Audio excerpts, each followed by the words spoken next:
নির্বাচনের সময় ঘনিয়ে আসার সাথেই গোপনে সক্রিয় হয়ে উঠছে কার্যক্রম নিষিদ্ধ আওয়ামী লীগ। দেশে অস্থিতিশীল পরিস্থিতি সৃষ্টির পায়তারায় ব্যস্ত দলটির পলাতক প্রভাবশালী মন্ত্রী এমপিরা বিভিন্ন জনগুরুত্বপূর্ণ ইস্যু কাজে লাগিয়ে তাদের অনুসারীদের একযোগে মাঠে নামানোর প্রস্তুতি নেওয়ার প্রয়োজনীয় নির্দেশনা দিচ্ছেন।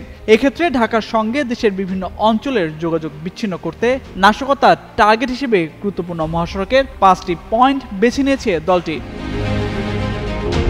ভয়ঙ্কর পরিকল্পনা নেওয়া হয়েছে গাজীপুরে। সেখানে লাখ লাখ মানুষের সমাবেশ ঘটিয়ে পুরো শিল্পাঞ্চল এলাকায় পরিস্থিতি ঘোলাটে করতে গোপন তৎপরতা চলছে।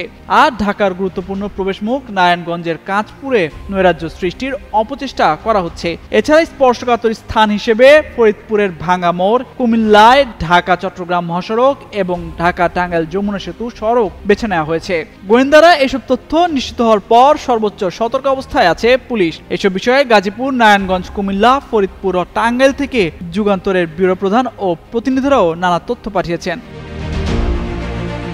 এ বিষয়ে পুলিশ দপ্তরের ডিআইজি রেজাউল করিম বলেন, গাজীপুরের লক্ষাধিক লোক জড়ো করার পরিকল্পনার খবর তারা পেয়েছেন, কোনো অবস্থায় সেটা করতে দেওয়া হবে না। এছাড়াও নৈরাজ্য সৃষ্টির জন্য নারায়ণগঞ্জ, ফরিদপুর, টাঙ্গাইল সহ যেসব পয়েন্টকে তারা টার্গেট করেছেন সেসব এলাকায় পুলিশের বিশেষ নজরদারি রয়েছে।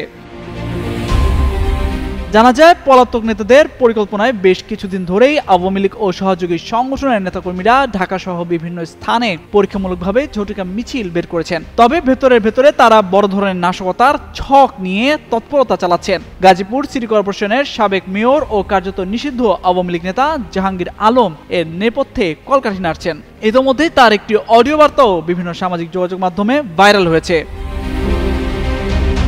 গোয়েন্দাদের তথ্য মতে ঢাকা চট্টগ্রাম ও ঢাকা সিলেট মহাসড়কের প্রবেশমুখ নারায়ণগঞ্জের সোনারগাঁওয়ের কাঁচপুর দিয়েই চট্টগ্রাম ও সিলেট বিভাগের 15টি জেলার মানুষ ও পণ্য পরিবহন হয়।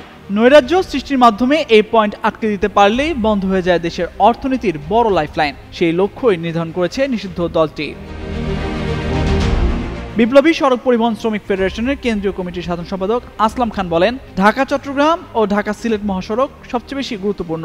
এই সড়কের প্রতি সরকারের সবচেয়ে বেশি নজর দেওয়া উচিত। দেশের অর্থনীতির চাকা সচল রাখতে হলে এই সড়কে পরিবহন চলাচল স্বাভাবিক রাখতে হবে বলে জানান তিনি। তামজিদ মির্জা, যুগান্তর নিউজ।